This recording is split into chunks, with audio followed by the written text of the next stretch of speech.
Lorsque les frères musulmans ont accédé à la présidence en Égypte, ils ont placé leurs membres et les fils du mouvement dans le système judiciaire pour en faire un outil crucial pour asseoir leur pouvoir. Ils réprimaient quiconque écrivait à leur sujet, menaçant et prenant des mesures juridiques contre ceux qui osaient les critiquer, tout en tentant de consolider leur pouvoir.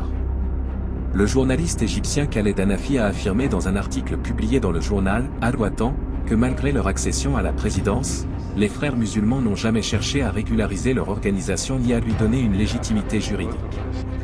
Ils savent que leur situation depuis leur dissolution dans les années 1950 est optimale, leur permettant de faire ce qu'ils veulent sans être tenus pour responsables. Cette situation leur permet de communiquer avec des pays étrangers et européens et de recevoir de l'argent de personnes et de pays sans être accusés d'espionnage ou de trahison. En outre, ce statut leur permet de poursuivre en justice quiconque s'approche d'eux ou tente de les révéler.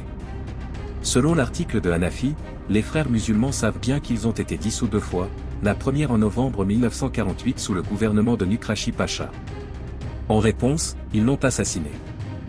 2 ans plus tard, ils ont contesté la décision de dissolution et ont réussi à obtenir l'annulation de cette décision, récupérant ainsi leur légitimité.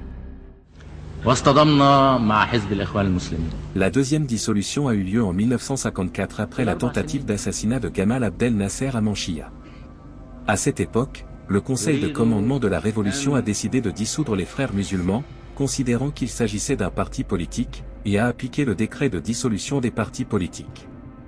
La décision a été prise en janvier de la même année, et en décembre, le Conseil de commandement de la Révolution a pris une autre décision pour liquider les entreprises détenues par les frères musulmans et interdire leur rétablissement sous quelque forme que ce soit.